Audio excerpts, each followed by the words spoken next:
What do you know? 2 minutes late, huh? 2 minutes late. 2 minutos.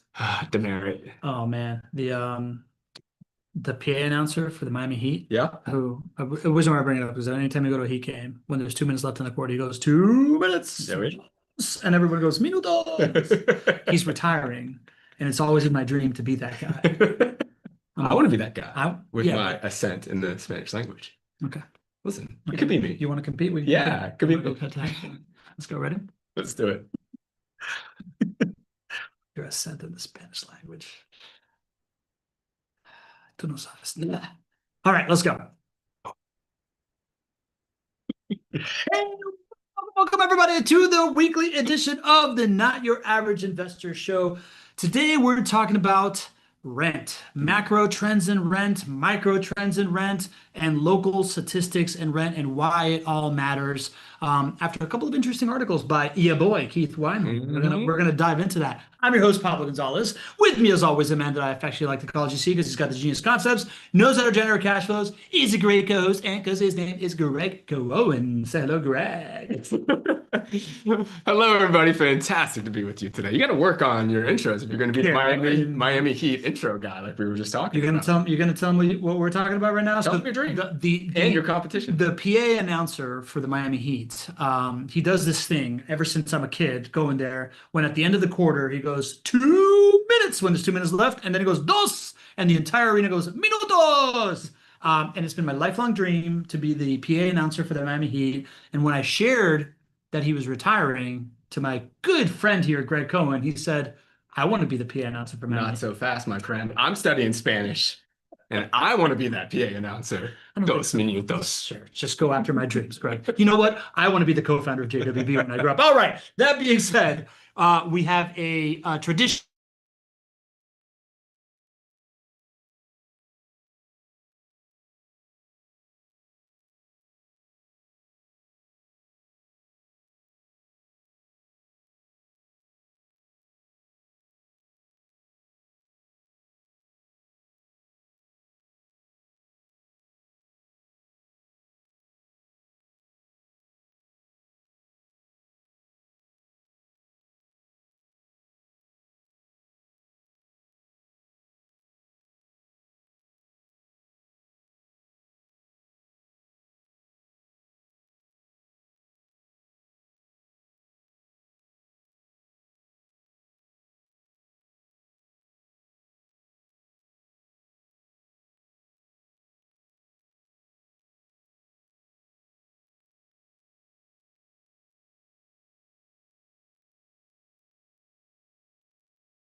Okay, Excuse me. we're back. We're back.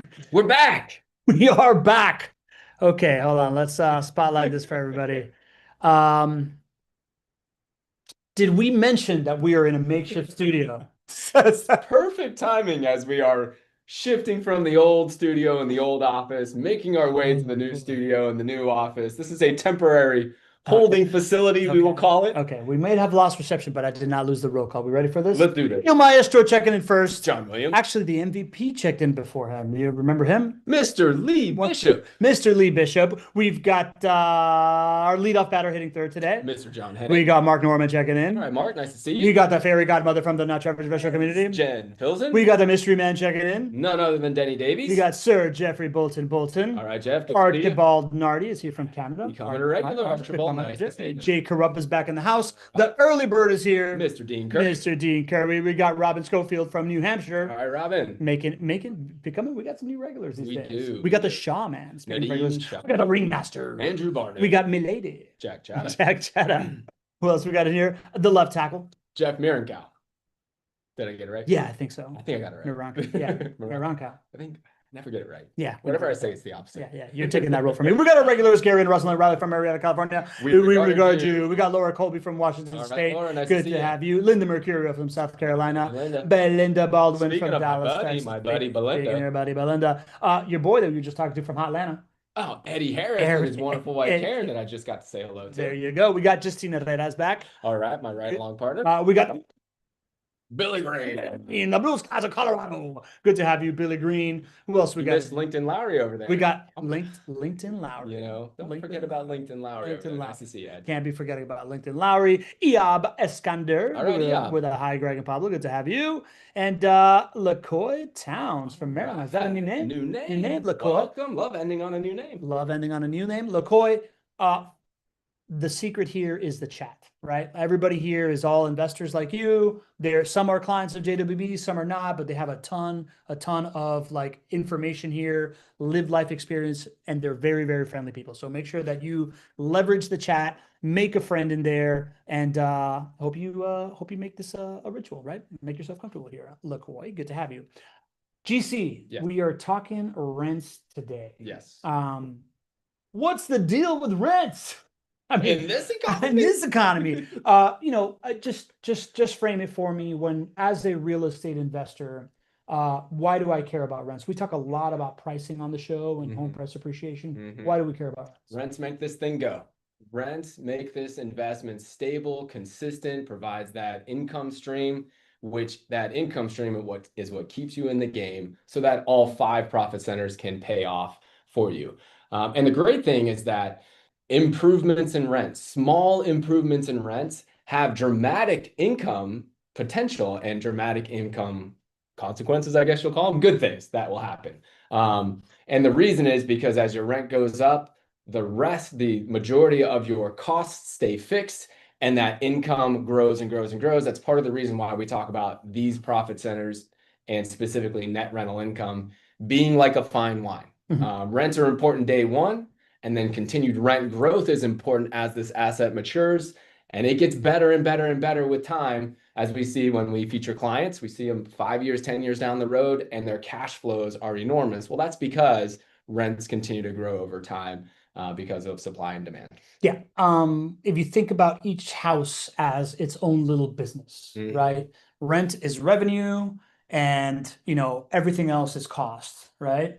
So when I think about it, I think of, what are like any business, what are my fixed costs? What are my variable costs? And then what's my revenue? Yep. The majority, like our biggest cost is a fixed cost, right? It's locking in this mortgage payment for 30 years and getting that dialed in.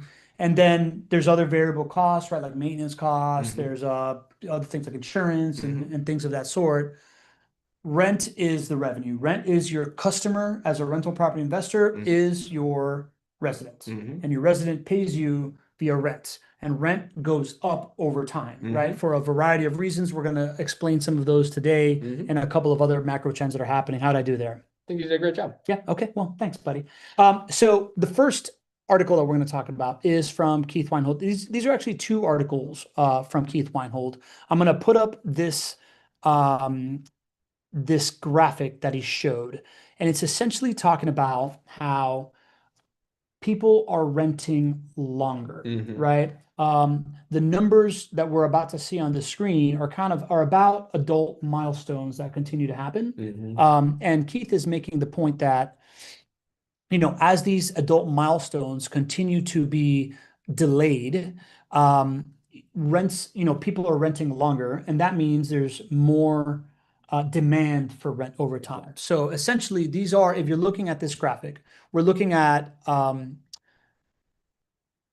people hitting these milestones at 30, right? The first is 83% of 30-year-olds in 1985 used to live on their own. Right. Now, 67% of 30-year-olds live on their own, Mhm. right?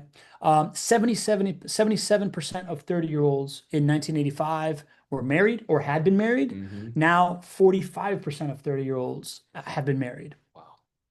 59% of 30-year-olds in 1985 live with a child, right? So like had a child or were raising someone's child. Now 36%, right? Precipitous drop. And then here's the doozy, right? 48% of 30-year-olds used to own a home, while now only 29% of 30-year-olds own a home. And then there's one number in these milestones that's going the other way, and that is having a bachelor's degree. In 1985, 25% of 30-year-olds had a bachelor's degree.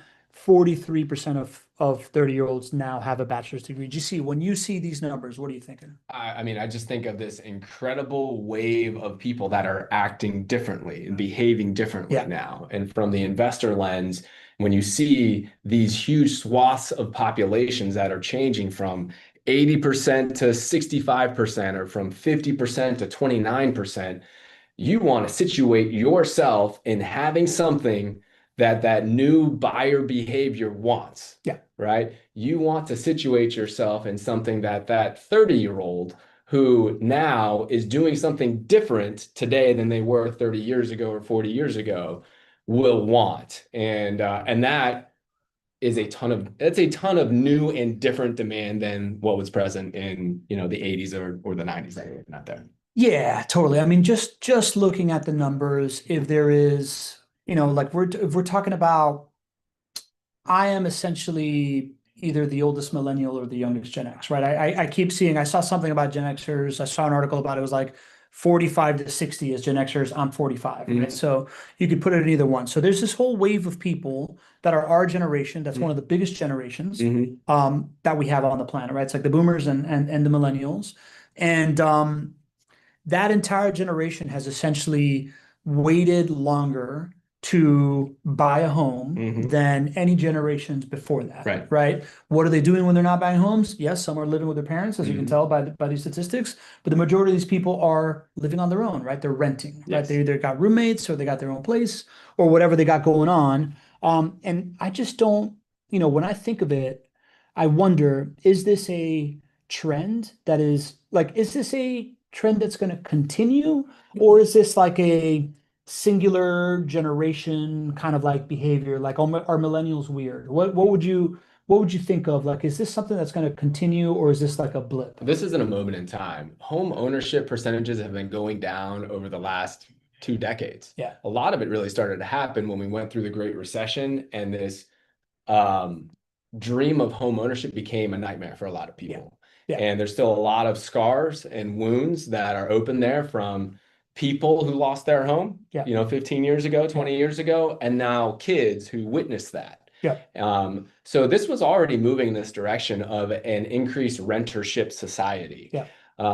But now there are a lot of additional factors that are promoting this rentership society. Yeah. The fact that technology allows us to be a lot more mobile and we can work wherever we want, we're less tied down. Well, rentership allows you to be less tied down. Yeah. And then there's the affordability challenge, right? Buying a home today, if you look over the last, 5 years, is so much harder than it was the previous 10 years to that. And so when it's harder to buy a home, everybody still needs a roof over their head. That is a natural segue to kind of promoting the rentership society. Yeah. And another thing that I think of, GC, is like I remember graduating college in 2003 and looking to buy a home immediately, even though I was going to be moved around the country and whatnot. But I remember even at that time, I guess when the interest rate thing happened in 2001 and homes just started shooting up in price, it was just one of those moments where it felt like every other week I felt like I had missed the bus Mm-hmm. kind of thing, right? Like Mm-hmm. I remember being in like Weston in like the outskirts of like West Broward County, Miami, and be Mm-hmm. like, damn, this thing was like 85 grand a year ago and now it's like 200 Yeah. grand Yeah. and I missed this. And I feel like for this entire generation of like I'm an old millennial. I graduated right around that time, right? Like if I would have gone a little bit out a little sooner, I could have bought a home at a super good price, kind of like rode all the way up and then down and then back up if I needed to, right? But like we all graduated in those subsequent years and then hit that wall in 2008, 2009. Mm-hmm. So we lived through this crash and we lived through this like inflated pricing and a period of uncertainty of do you really even need a home? Mm-hmm. And now you turn around and it's like it doesn't feel like I guess the point I'm trying to make is that was happening. At the same time, I graduated making about 48 grand a year, Mm-hmm. and kids are still graduating making about 48 grand a year. Yeah. Right? Yeah. So there has been this kind of like overall super increase in home prices, and there hasn't been that big of like increase in starting salaries coming out of college. So like add that to the idea that way more people have college degrees, Mm-hmm. there's more student debt, income hasn't really kept up. Yeah. So it just takes a while to save up for home. It took me for a while. I'm one of these people that finally bought my home at like 40 plus. Yeah. Everything you're saying is very real. Incomes don't typically keep up with home price growth, and definitely not over the last 5 years, right? Home price growth over the last 5 years is probably, you know, 40% or close to 50%. Yeah. And, incomes, of course, have not kept up. But even in normal times, it's really hard for incomes to keep up with home price growth, Yeah. especially because in the United States, we are undersupplied for housing. Yeah. And generally, we keep our interest rates, I'll say, artificially low because of a lot of things that we do from a government perspective. Yeah. And so you have that increases demand, you have low supply, and home prices tend to outpace wage growth.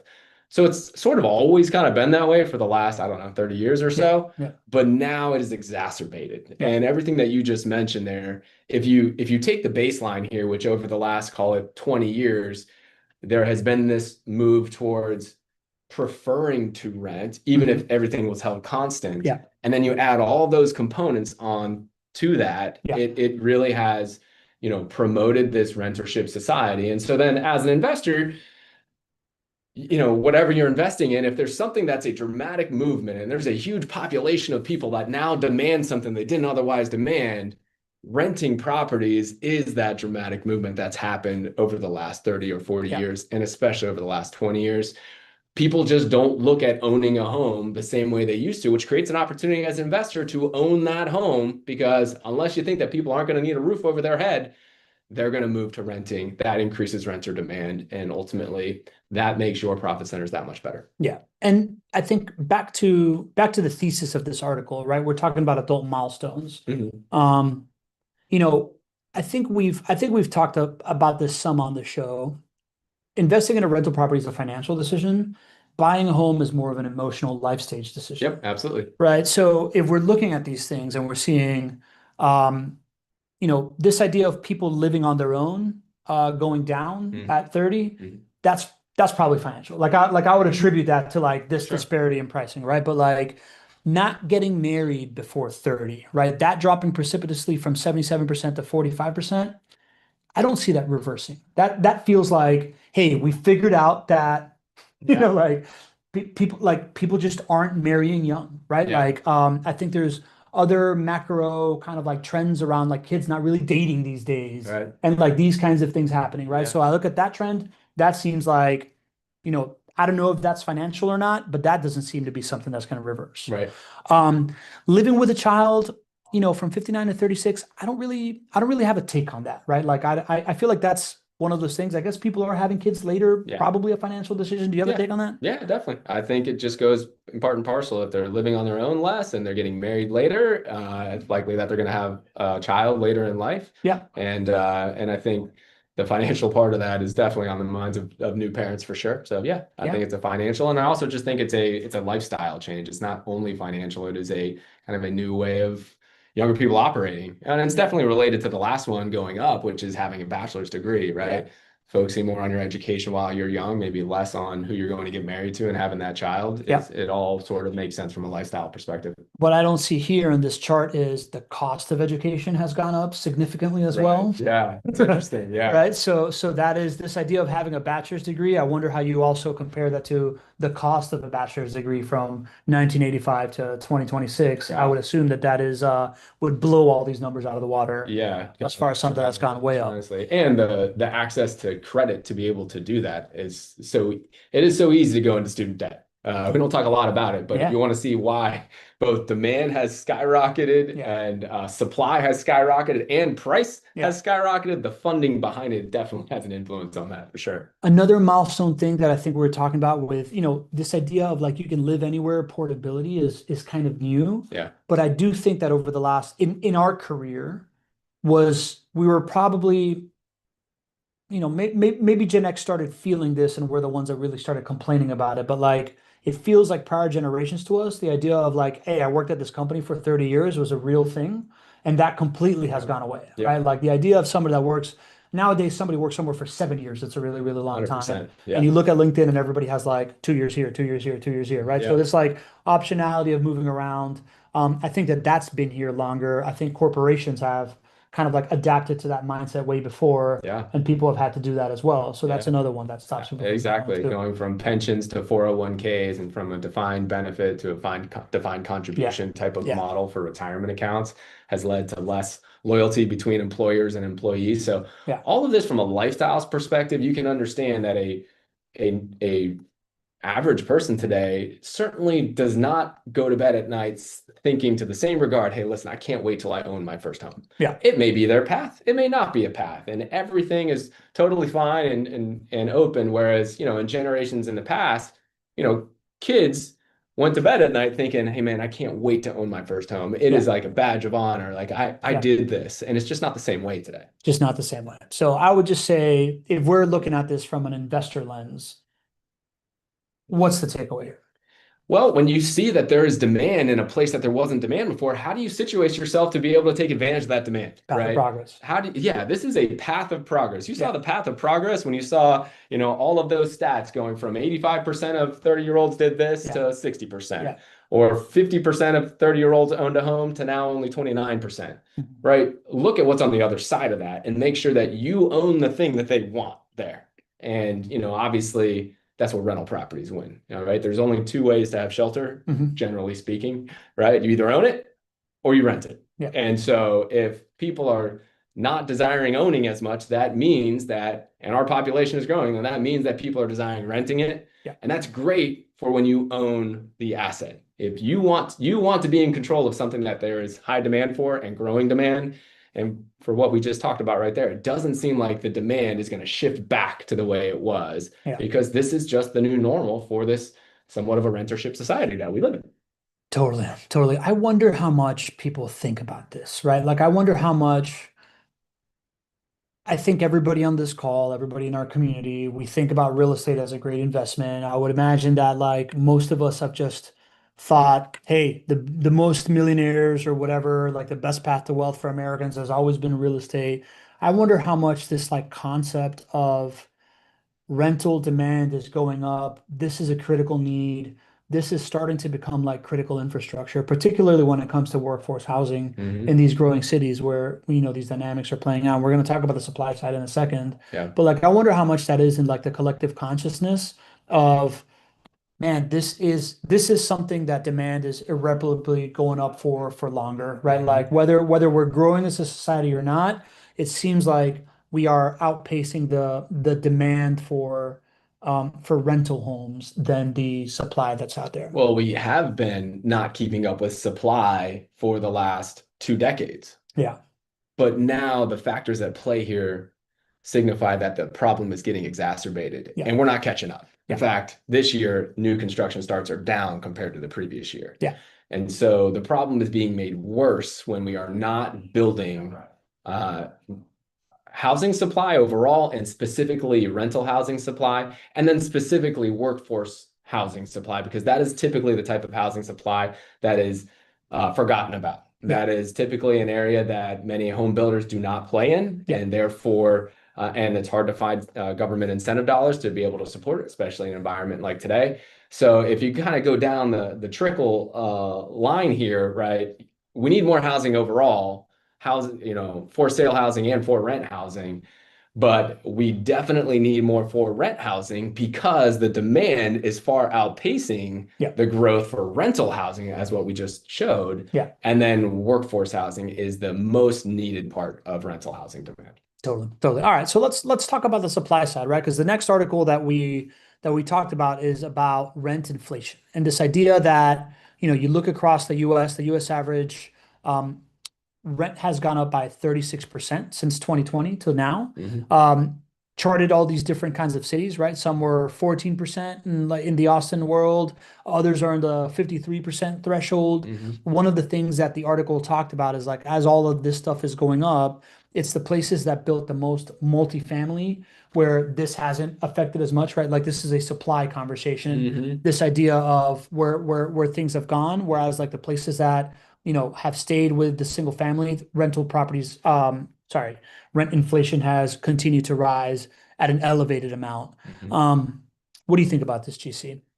Yeah, rent's gone up a lot more since 2020 than it has in normal 6-year increments of time. Yeah. I think we know why that's happened. There's the supply side of it, and then Mhm. there's the demand side. As population continues to grow in those cities where you saw a lot of population growth, you saw those cities start to see very high rent price growth numbers. Something else to keep in mind there, that chart is showing both multifamily and single family rent growth. Mhm. I think if it actually broke it down between multifamily and single family, you'd see two very different things play out. Yeah. You would see single family really grow substantially more in the Sun Belt markets. Yeah. And you would see some things in some areas in the Sun Belt markets, you would see multifamily rent growth actually declining, Mhm. which would highlight what you were hinting at, which is the difference in multifamily supply for the Sun Belt market versus single family. Long way of saying rents have been going up, like my market, Jacksonville, every year on the single family side. But especially over the last couple of years, multifamily rents have actually declined. Yeah. And that's not because people are leaving Jacksonville, it's because it was overbuilt specifically on the multifamily side. So that would be a nice additional part of that graph, Yeah. but it kind of takes it all together. And largely what you see is rent price growth has been larger than normal for everybody in the United States since 2020 because a lot of those macro factors, and specifically, you're seeing a lot of rent price growth happen in the markets where people are moving to, like the Sun Belt. Yeah. One of the nuances in this is basically talking about how, yeah, this stuff has gone up, but just the inflation piece alone makes it like a really attractive asset. The article breaks down the scenario where just an average, like a 3% rent increase increases cash flow by 18%. It Hmm. breaks down the numbers as like if you're at a $2,000 rent, a $1,000 mortgage, expenses are $800, and cash flow is $200 a month, Hmm. and a rent increase goes up to 2,060. Now you're at a cash flow of 236, Hmm. right? So it's almost kind of like it reminds me a lot of like the conversation around leverage that we talk about when it comes to returns. It's this idea that your rent increases as a percentage of your total um, your total rent, Hmm. and your cash flow increases a percentage of total rent, but your cash flow is often smaller than your actual rent. So it's like a bigger piece of the pie. Is there a better way to explain that for people? Um, I don't know if there's a better way, but I just need people to understand that this is the basis of why rents get so much better with time. Yeah. It's when we talk about buying a rental property right off the bat, we openly discuss that cash flows in the beginning are not life-changing. It might be $100 a month positive cash flow. That's nothing that you're going to go and tell your friend, hey, listen, you got to go run and do this investment. But when you hold on to it for 5 years or 10 years, that $100 a month of positive cash flow, now it might become 500 Yeah. or $700 of positive cash flow.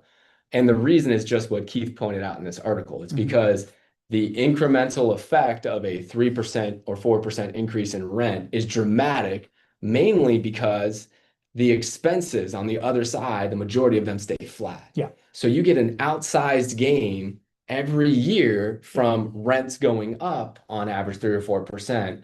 And this is why cash flow does not change your life day one when you own rental properties, but cash flow does change your life in 10 years when you need it, or 15 years or 20 years when you need it. And you sit back and you're like, oh my gosh, I remember buying that property and it wasn't for the cash flow. Yeah. But ultimately, you wind up in 10 or 15 or 20 years and you're like, now I can build my retirement on this. Yeah. That's exactly how it goes. Yeah, yeah. I guess in all these discussions of rent, it always comes back to the big advantage is that you have this like fixed cost in comparison to this like rising number of revenue, right? Like it just continues to happen in a pretty inelastic way. Like I guess one of the things that the article did say is in the last year, rents have been pretty flat. Yeah. Right, which has been the same thing here in Jacksonville as well. But when you look at it, the overall pie, it's just kind of like the longer you wait, the more that this happens. Because again, we just talked about the demand side, that continues to happen. On this one, it's talking about the supply side not being able to keep up. GC, you put some numbers together here that I want to go over in comparisons because it talked about multiple cities and you brought it back to Jacksonville. You want to talk us through this? Yeah, I just love comparing real numbers between rents, population growth, and median income. Those are the three. Well, if you think population growth and median income, those are the two inputs that largely wag the dog of rent price growth or rent price appreciation here. And it's very telling if you look at different parts of the country, what's happened. So I actually pulled the numbers. I did 2021 until 2025, and I did rent price growth, population growth, and median income growth. And I pulled some of the different parts of our country. So we looked up San Francisco and Seattle, and we looked up to see rent price growth for San Francisco. San Francisco's rent price growth since 2021 is the lowest in the country. That's why I put it there. And if you think why, well, then you look at population growth. Well, population is basically flat. And a whole lot of people have come into this country since 2021, and a whole lot of people have moved to different places. Yeah. Not many people additive to the population of San Francisco. In the last 5 years. In the last 5 years, Yeah. right? Their incomes have gone up, actually more than I expected. They've gone up 19%, but that's because it's San Francisco and Silicon Valley, right? So you still have median income growth, but you don't have people living there, so you don't have the demand. And then ultimately, you have the lowest rent price growth in the nation, since 2021. Seattle, Washington has 11% rent growth. So that is actually, I think, one of the lowest, maybe bottom five of rent growth. Yeah. So Seattle, another major city, a beacon of our country here. But ultimately, what's going on there is you've got population growth, which is actually pretty normal. Yeah. About 5% population growth is pretty normal if you look across the U.S. Yep. Actually, a little bit higher than the U.S. average, but their median income growth is really low. So if you think median income growth and population growth are the two inputs that largely lead to rent price growth, well, their median income growth is struggling. So ultimately, that's going to keep rent prices down. Then you can look at Washington, D.C., another one on the lower side of rent price growth. So 17% rent price growth since 2021. Yeah. Kind of normal or average population growth, and median income growth, sort of normal, a little bit below what the national average would be. Boston, kind of similar, right? About 20% rent growth, population growth around 4%, and median income growth around 21%. So if you don't see anything noteworthy as far as population growth or median income growth, you're probably going to be on the slower side and a laggard when it comes to rent price growth. And that's what we see in some of our major cities. But then you compare it to Jacksonville. And little old Jacksonville, we've had 25% rent price growth, with especially compared to 9 or 11% for San Francisco and Seattle. That's a whole lot more dollars that are coming to owners of rental properties here. And the reason is because we have two things. The two inputs are really working together. We have 9% population growth since 2021. We're actually the sixth fastest growing population just 2024 to 2025. So we're actually speeding up our population growth in Jacksonville because the story's out. And we're the fastest in Florida, right? We are the fastest in Florida. Yeah, absolutely. right. So that's that demand part of the equation. And then you've got the median income, which supports that demand. Median incomes in little old Jacksonville have actually risen more on a percentage basis than San Francisco, Seattle, Washington, D.C., and Boston. 22% median income growth, and we're just on the doorstep of all the great things that we talk about downtown, the University of Florida, the Stadium of the Future, our Pearl Square neighborhood that's really a catalyst for additional median income growth. So little old Jacksonville's far outpacing some of our major metros, and it makes sense. People have a flight to quality, and in terms of quality for where they're living, they're looking for quality of life and low cost of living. Yeah. And Jacksonville checks those boxes. I think I look at this chart, and the obvious thing is to see, all right, when you're doing well on population growth and median income growth, of course, rent prices are going to grow higher, right? Mhm. Like as a percentage. The other thing I think about here is a 9% rent price growth in San Francisco is a massive number because rents in San Francisco are really, really high. Good point. Right. So like I feel like there's a part of me that's like, okay, cool. Rental property investors are probably still doing pretty well with like increase in rents as well as far as like an overall cash flow number. But I also just think, man, when you are in an underpriced market that is below the national median in pricing and whatnot, then you can expect these higher leaps because, as we've learned, Jacksonville is a really good deal. It's got this kind of like I'm not surprised that Jacksonville has, the highest immigration in Florida, and it's the sixth biggest like growing metro when you're thinking about good median income growth. And this idea that like we're still below the national average in price as well. Yeah. Yeah. And to your point of 9% growth on a much higher rent in San Francisco, if you already owned that asset, Correct. 9% in like nominal dollars Yeah. is a lot, Yeah. right? 9% on a $3,000 rent or $5,000 Yeah. rent is a lot. But as an investor, you really got to pay attention to the percentages here, because in order for you to own that property in 2020 or 2021 in San Francisco, probably cost you over $1 million to own it. Yeah. So your cost of entry is really important. And that's why when you're looking for where to invest your dollars, think about rent price growth and home price growth as a percentage basis, because that helps you to see how little can you get into that market for, and then how much is that going to grow? That's going to deliver the highest return on investment for our folks. Yeah, all these numbers, when you're the one holding the asset, you're always going to do really, really well, right? Like this is why it's great it's great to hold real estate because it continues to get better. So people that already own those assets in San Francisco and Seattle and all these places, they've benefited over time. And like, the lesson to me is, if, let's say Jacksonville is going to be an expensive market in 30 or 40 years or whatever, if I'm holding it and the rent price growth decelerates, I'm still making overall more and more cash flow, right? Right. These new investment decisions are a different kind of like beast, right? Like when we're looking about where to put our money right now, if I'm someone living in San Francisco, do I want to invest in my backyard or do I want to invest in Jacksonville? No brainer, right? You want to go where your money's working harder, where you have the positive cash flow, where you have more upside, and like you can buy multiple assets for the price of one over there, and you have positive cash flow and all these other good things happening. Yeah, I think that's really important. Something else to think about is, let's equate this to normal traditional investing speak. Well, rental income and cash flow is a dividend, right? It's a dividend. Yeah. So the fact that we're sitting here and we're looking at how much your dividend has grown as a percentage basis in all parts of the country is noteworthy. That's what makes this asset class really great to invest in. It's not like if you go to other asset classes and there's a built-in dividend growth model.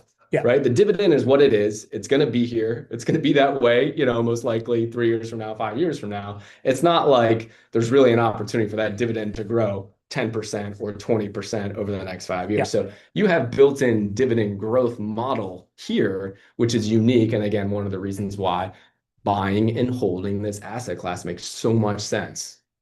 Makes a lot of sense. Built-in dividend growth model. I like that. Right? We never really talked about it. Never really talked about it that way. I like that a lot. All right, we got a couple questions here from anonymous attendee.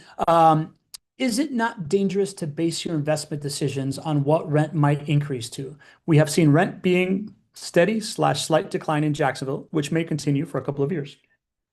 I'd ask, what do we think would be dangerous, right? Let's define dangerous. To me, it would be dangerous to make assumptions if Some years it happens, and then some years it doesn't happen, Mhm. but rent growth, especially over a 5-year window or a 10-year window, which is what I would advise rental properties to go into expecting, rents have always gone up over a 5 or a 10-year window of time in Jacksonville and across the country. In fact, there hasn't been a year where rents have gone down across the country in a single year. It's never gone down for the entire country. Mhm. That's just a single year. And there have been a few years where rents have gone down in Jacksonville overall. Um, the last time was in the Great Recession. So we're talking over 15 years ago. Mhm. Single family rents last year went up. Single family rents went up the year before. So, to me, if I can look back at data Mhm. and I see that never once in our country's history have recorded rents decline for an overall country, Mhm. that gives me a lot of confidence that it's not likely to happen. And if it does happen, it's not likely to be a dramatic drop. I mean, we have gone through some of the most dramatic things in Yeah. our history since I've been investing. Mhm. COVID, foreclosure crisis, Great Recession, you name it, high interest rates, Yeah. and rents have continued to go up. And then in your local market, you can do the research and see, hey, have my rents ever gone down cumulative in a 5-year period or a 10-year period? It just hasn't happened in the Jacksonville market. And I don't know that it's happened in any other market out there. So to me, I think you can count on rents going up with this caveat. You're buying and you're holding. I can't tell you what 1 year is going to mean. Yeah. There's too many crazy variables going on in the world, and there is a way where rents can go down year over year. Mhm. But if you subscribe to the buy and hold mentality and you hold on for a full market cycle, I feel really good about you counting on rent increases. Okay. Yeah. So it's basically in a short window of time, yes, rent is variable. Over time, 10 plus years, the data shows that it goes up, right? Absolutely. So, and at the end of the day, when we're making buy and hold rental property decisions, the move is to hold it for a full market cycle. And then as you're looking at, if you're holding it for a full market cycle, then these historical averages smooth out over time, which is what Exactly. we've seen, even if you started investing right before the Great Recession, as you did. Exactly. Awesome. So let's talk about these local numbers, GC. The rent data in Jacksonville right now. You put this together. Jack's median single family rent price right now is 1820. Single family rental rent price appreciation year over year right now is at 0.2%, so flat. Mhm. Average rent price right now for JWB is 1535, showing that you're in that workforce housing sector, right? You're slightly below what the median is. 1,500 JWB homes rented this year, right? That's people that you signed into a new lease That's right. in the last 12 months. Rent collection rate at 98.2% and early termination slash eviction rate at 0.4%. And this big whopper right here, this idea that you guys have collected 98% plus for 42 straight months. What do we want to take from this data, JC? This is just a healthy performing rental market. And there's a lot of noise out there in all sections of the world and the economy and whatnot. Affordability is a real challenge, but the rental market in Jacksonville just continues to work. It's because supply and demand are in the favor of owning rental properties right Mhm. now. There's demand challenges coming from affordability, Yeah. but there's demand opportunities as well because we are in a growth market. Mhm. There are supply opportunities as an owner of rental properties because we are undersupplied. So all of that coming together, you have an opportunity when you invest in real estate to separate yourself from the noise and Yeah. all the craziness that's happening in the rest of the world and just know that for decades and decades and decades, rents have worked, right? This is not something that you need to watch the stock ticker and think about when one world leader says one thing and it has an effect on another world Mhm. leader and countries and unfortunately going to war and conflict. That's not changing the thesis here that people need a roof over their heads and that with great property management, you can create a situation where somebody is really happy as a resident, continuing to pay rent, high rent collection over 98%, high lease renewals, low evictions, and then ultimately deliver a very consistent asset for a rental property Yeah. owner. And at the end of the day, that's what we continue to see. Well said, man. What do you say to Jeffrey Bolton here puts all real estate is local. I would love to see a breakdown in Jacksonville, in my neighborhood. I know some of my recent turns have seen market rates fall. I think mostly due to factors specific to those neighborhoods. Others have held flat or grown. Yeah, I think that's very real too, right? I'm giving you the stats for macro of Jacksonville. Mhm. Within macro, there are certain neighborhoods, and each of these neighborhoods are, we can also look at a very local level of demand and supply. Mhm. And there might be some neighborhoods that have more supply. A lot of times it's from the multifamily Mhm. side of it. If there's a lot of new multifamily units that just came on in that micro neighborhood, well, that might affect your rents for this lease term. And it's very possible that your rents on your rental property for this lease term could be less than the previous time that they were rented. It can happen. But we need to think about it beyond just one lease term, Yep. because what is most likely happening, and Jeff, I'd love for you to chime in here, even if your rents went down on that when in that property or in that neighborhood, I would imagine that they are a lot higher than when you purchased the properties 3 years ago, 5 years ago, 7 years ago. Yep. In essence, you're maybe a decrease in rents just this lease term versus where you were before, but you're probably playing with the house's money. So that's very, very normal for some of our clients today. And then for a lot of clients, they're seeing rents go up every single lease term as well. So there are certain neighborhood dynamics, just supply and demand. It's natural. And sometimes this will happen. And then other times it will continue to go up and up and up. And this neighborhood that might see a temporary price decline for this moment in time because of supply might be the next neighborhood that's going to have, the most outstanding gains when it comes to lease rates. Got it. I got a couple more questions here, GC, also from anonymous attendee. Florida is seeing an exodus of population for a change. How will Jacksonville be affected? Have you read that for the first time it looks like Florida might be like population might be shrinking in Florida? No, I haven't read that.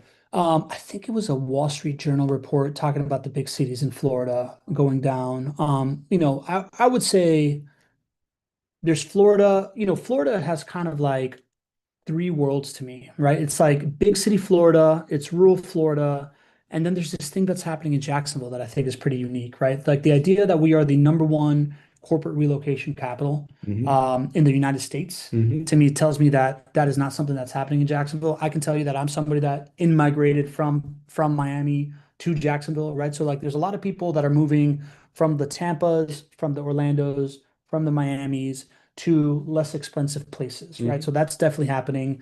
I think that Southeast Florida, Southwest Florida has gotten super overpopulated. Like there was like everybody bought stuff on like the Southwest coast as like second homes. That didn't turn out so great. Hmm. They're probably retreating as well. Hmm. But yeah, I think we should look it up. There was some kind of like Wall Street Journal report that talked about it. We should probably do a show on Yeah, that. I just wrote it down. I Yeah, think yeah, it'd be good. I can get those stats and we can share those. I think what you mentioned is definitely happening. So migration between the state of Florida yeah, as well. And then I think we need to think about the policies that we have that are leading folks to potentially leave the country as well, yeah, right? Being in Florida, we're very close to international places for people to go and move to. yeah. So, True. especially in Miami, you Yeah, might have folks that are leaving at a higher rate yeah, and going international yeah. as well. So, Yeah, um, I've definitely seen population drop in Miami, and yeah, that makes a lot of sense. yeah, Super overpriced and heavy foreign population. We have not been very friendly to foreign people in yeah. in the last couple of years. Policies that have Right. changed Yeah, yeah, there. for So sure. there's certainly an impact Yeah, there. totally. But to get it back to Jacksonville, year over year, last year, again, we are the number one fastest growing population in the state of Florida. And if you rank us across the entire country, we are the number six Yeah. fastest growing population. So it may be possible that Florida population is going down because of some of those factors. But you've got a market here in Jacksonville where people are moving to. Yeah. And so, obviously that's the backdrop of a lot of really good things that help boost your rates of return as a rental property owner. Totally. I assume same anonymous attendee is saying I've seen reports that home price appreciation in Florida will be negative 1 to 2% this year and possibly through 2028. Will rents follow this trend? I'm assuming that this is an out-of-state investor because we're painting the whole brush Yeah. around Florida. Again, very different places in Florida will have different things, but what do you say about that? First of all, I just think these are great questions, and I would really encourage you to jump on the phone with our team Yeah. because it sounds like you have a lot of really great questions, and we can be a resource for you to be able to answer this. Everything that we share with you can be backed up with data as well. It sounds to me that you're very data driven, my friend, Anonymous Attende, and probably data helps you make really good decisions. So jump on the phone with us, go to chatwithjwb.com. And just schedule a time to speak with our team. We'll be able to give you some information. One thing I'd love to add, though, is a lot of the questions that you have are related to Florida in general. When you're making an investment decision, there is no statewide real estate market. You should be focusing on the metro. It's called an MSA. Jacksonville is a metropolitan statistical area. It's basically a node of economic activity, and it's usually a major city and surrounding that major city. So think of it in terms of that, and start to analyze the data and where you want to put your money. Think of places in Florida like Miami, Tampa, Orlando, Jacksonville. Those are your four major metros. And then bring all of these questions and say, okay, let me take Miami as a potential investing opportunity. Pro, con, decide to do it or not decide to do it. Let me stack that up against Jacksonville, but don't lump them together because there's no statewide real estate market. Yeah, that's a good call. Daniel Duran Garza says here, new name, I think. Daniel, new name, show, man. New question from a new name. Yeah, love it. Good. This seems like a highly technical question too. So your conversation about dividend sounds like a multifactorial dashboard, but at the end is a basic list of metrics. Example, fundamentals versus exceptions or weird situations. Some fundamentals are population, rental increase, average income, etc. Exceptional could be politics, red state versus blue state. Oversimplifying just to make a point. Thoughts? So a lot of words there. Okay, sounds like I think Danielle is asking me if I'm oversimplifying to make a point, or I'm having a hard time understanding the question. Yeah, the way that I read this question, I think Danielle is saying essentially, we're talking about a couple like exception things, like politics, red state versus blue state. And then there's fundamental things that are population, rental increase, average income. Gotcha. In the dividend, I think I follow the logic of, are we oversimplifying to the fundamentals without including these like other things? Gotcha. I think we have to focus on what really, really drives your decision here. And there are some factors that make more of an impact than others. And there are some factors that create a lot of noise, but ultimately don't make as big of a decision or as big of an impact on your decision. Yeah. All of the stuff, when we're talking politics and we're talking about some of the other things that are a little bit that I haven't spoken a lot about in this discussion today, they all lead back to supply and demand, right? They lead back to population growth. They lead back to median income. And so those are inputs and they're important, but ultimately we got to pay attention to the things that really, really matter. Population growth, median income growth, right? Supply of housing. Those three things really, really matter. Yeah. And they can be affected by some of these other things like politics and whatnot. But I prefer to go to the data on the things that really matter and focus my attention there.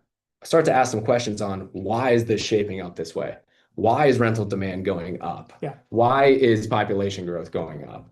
And some of those questions may lead you to things like politics. But if we put a multifactorial dashboard together, I would heavily weight the inputs that actually the politics or the other questions are driving to. And those are population growth, median income growth, supply of housing. Yeah. And I feel like when it comes to rental property investing, we have the luxury of a long time window, right? Like this is not a watch your stock ticker investment, right? This is like a set it and write it for like 20 to 30 years kind of thing, right? And I find that when you are making these kinds of like long-term decisions, it is the fundamentals that really, really matter, right? Like the politics and all that stuff, that can swing. That is a short-term thing. That's a good point. So I think when I look at things like that's honestly why I like that chart from Keith of these like adult milestone things. And we looked at it from a standpoint of like, is this a temporary thing that's happening or is this just really happening over time, right? Like if a certain population is not reaching a certain milestone by a certain age, like it's not going to change over time. right? Like these kinds of things have these long tail effects Yeah. that affect rental property investing. The supply demand of housing is a long tail effect that has been continually riding that curve for rental property investing. And then if you want to talk about the politics that come from it, that's because we have been in this for a long time. So politicians are trying to figure out little things that they can do to like make it more, appealing or whatever, or like more affordable. But it does come from these like things that you can see coming for a long time. It goes back to what you always talk about with real estate. You know the answers to the test before it happens, particularly when it comes to something that you're going to own for 20 to 30 years. Exactly. I mean, the same basic thesis that we're investing in 2026 is the same basic thesis that we invested in 1996, Yeah. right? It is not a new flashy object. It just works decade after decade after decade. Banks build a large part of their business based on lending to it because it just works. Yep. And a bank is not going to do something that's risky as well. So it just works. We don't need something new or flashy. And I do like the point that you made about politics. Politics can change, as we've seen, Yeah. in a short time span. And so I spend less time thinking about the politics because I've seen it work no matter if it's red, blue, or whatever color we want to talk about it over decades and decades and decades. And it will likely continue to work that way too. I mean, the politics thing to me is speaking from experience, right? Like, that I started in 2014. By 2016, I had another decision to make, and we were coming on an election year. And I was like, I don't know what's going to happen in this election. So I just like sat out the real estate wave for like 10 years, not 10 years. I sat out the real estate wave for 6 years because the election came and went. I never made my decision. I was looking at, different peripheral things of why not to do this when I could have at that moment, done really, really well buying something in 2016. Luckily, I came back. I bought a bunch in 2021, and now we're doing good. Yeah, if you want to know the truth, I say to myself, I wish I would have bought more. I started buying when I was 23 years old. Yeah. I say to myself, I wish I would have started buying when I was 18 Yeah. and going to college. Like, so we all tell ourselves that. The important thing is that you started. And Yeah. now you've got 5 doors and you're on your way. Doing well. Last question here before we get out of here. Patron Santorius asks, Greg, when we talk about projected rent growth in Jacksonville, shouldn't we be separating inflation from real rent growth? We can, and Michael is bringing up a good point there. We could take what the inflation is during that time span, and we could give what we would call real rent growth. You can do that with any of the investments that you make, right? You could take your return and then minus out whatever inflation's been during that time period. And ultimately, the point Michael is making is that's really how much growth your dollars or how much buying power you have taken home. And so that's absolutely a really good way to look at it. We could look at it either way. I just didn't do it here. Well, you did do that and get to that I want to share before we get out of here is the actual, like stats of like are people renting and staying longer? JWB resident satisfaction score, NPS top 4% in the US. JWB lease renewal rate of 75+%. So people are renewing at a higher than a 75% clip. Rent collection rate at 98.2%, and Jack's rent growth from 2021 to 2025 at 24.5%. Anything you want to dig deeper in there? I mean, if you look at any business, don't call this real estate or property management and just say, hey, listen, the clients are paying 25% more.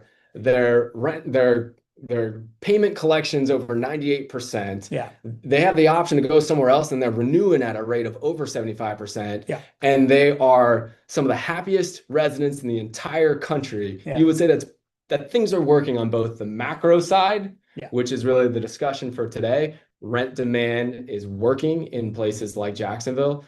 And on the micro side, you've got a property management team that is delivering wonderful resident experiences. So we're super proud of that. And I think it's a combination of both of those factors. You're in the right place with the right team in the right model, and that's where you have, this type of success. I like it. I like the reframing of these are your customers, right? Yeah. Like, so look at customer satisfaction. 100%. That works really, really well, really well. So okay. So did you see? Good job today on the rents. We are right at time, so we're gonna get out of here. Next week we have a guest investor coming on to share the journey. You guys are gonna love who's coming up next week. His name's Josh Wedding. If you haven't had a chance to meet him, he was at Summit. I had just a wonderful few days hanging out with Josh. A really, really inspirational dude. Sometimes folks will say that this show is inspirational, but when you get to meet Josh, you're gonna walk away feeling very, very inspired. I can't wait for you to hear his story. Can't wait to hear Josh's story. From now till then, any advice you have to give, GC? Don't